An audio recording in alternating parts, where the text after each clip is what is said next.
체질링 최약사입니다. 이 시간에는 스트레스에 대해 설명드리겠습니다. 일단 스트레스라는 용어에 대하여 정리할 필요가 있습니다. 보통 심리적으로 견디기 힘든 상황을 버티면서 생기는 문제로 보지만 체질링에 있어서 스트레스는 좀 더 광범위한 의미로 사용합니다. 심리, 육체적으로 누적되는 과로와 함께 상당 기간 일상에 큰 영향을 끼치는 돌발적인 사건이나 사고, 큰 질병들도 포함시킵니다.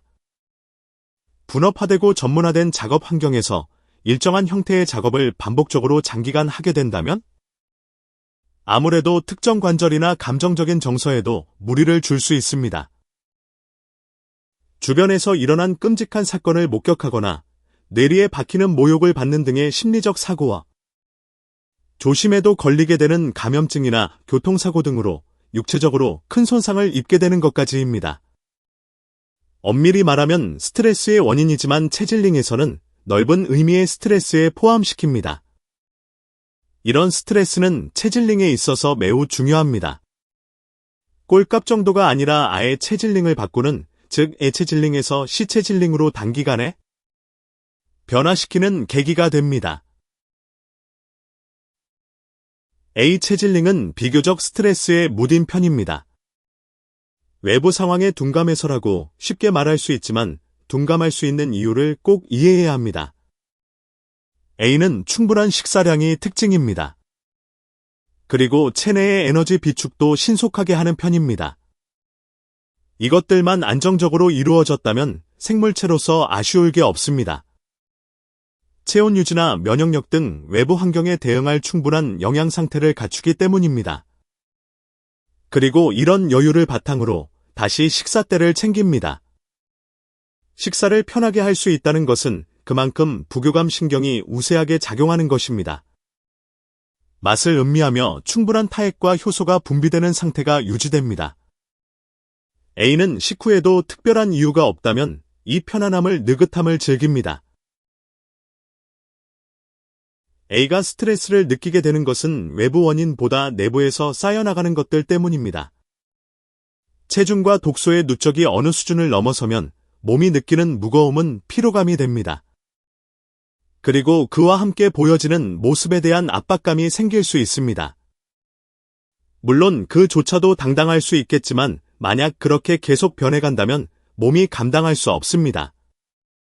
다이어트로 병원에서 처방하는 식욕억제제의 핵심 성분은 향정신성의약품입니다.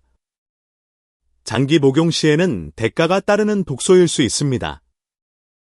이런 약물까지 동원된다는 것은 그만큼 절실하다는 뜻입니다. 하지만 몸이 계속 신호를 보내도 무심한 A는 무시하거나 외면하기 쉽습니다.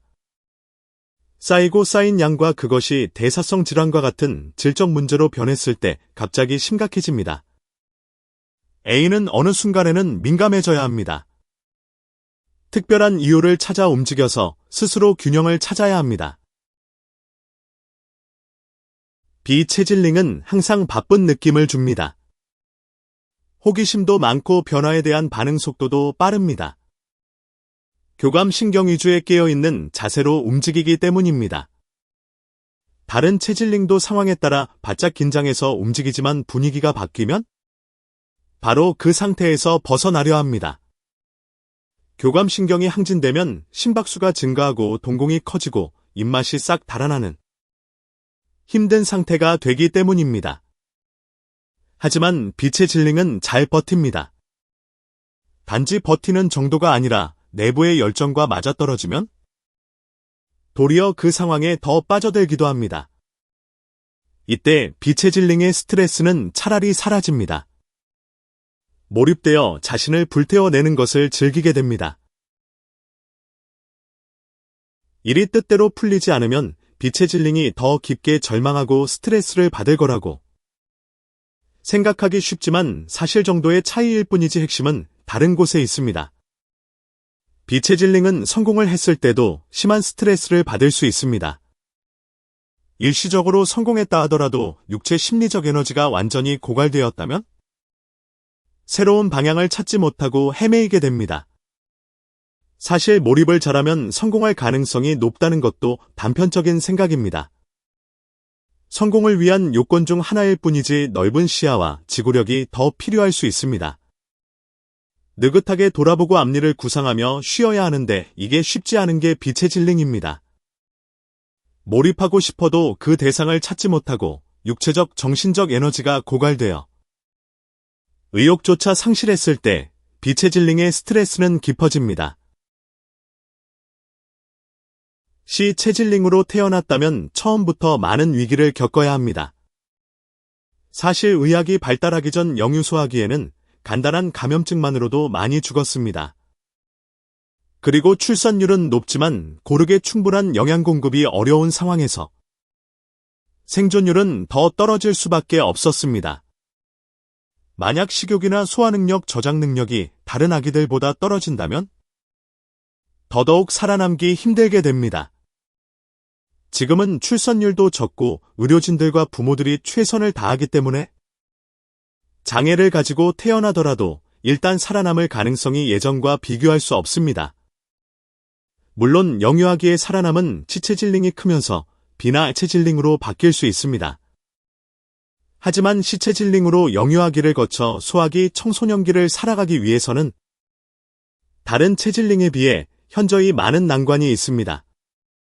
바이러스, 세균 등에 대한 면역력도 문제지만 자신보다 영양 상태가 좋은 다른 체질링 아이들과의 많은 경쟁들이 기다리고 있습니다.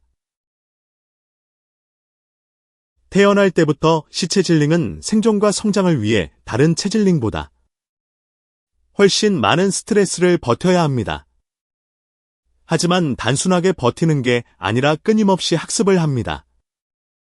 체질링은 쉽게 변하는 게 아니기 때문에 장기전에 대한 대비가 필요하기 때문입니다. 시체질링은 상황을 겪을 때마다 무엇을 조심해야 하고 회피해야 하는지, 그리고 누가 자신에게 꼭 필요한지를 파악하려 합니다. 미리 준비하지 않으면 고통도 고통이지만 시체질링의 회복은 또한 너무 더디기 때문입니다. 계획을 세우고 자신의 에너지를 꼭 필요한 곳에 사용하게 되는 이유는 단지 성격이 아닙니다. 시체질링의 특성은 수없이 많은 학습과 훈련의 결과물입니다. 그래서 다른 방식으로 살아왔던 A나 빛의 질링이 큰 질병이나 사고로 예전과 다른 소화 능력이나 체력 상태가 되어 갑자기 키체질링이 된다면 훨씬 더 힘들어질 수밖에 없습니다. 시체질링은 애초에 스트레스가 될 만한 상황 자체를 피하기 위해 걱정하고 부단히 궁리합니다.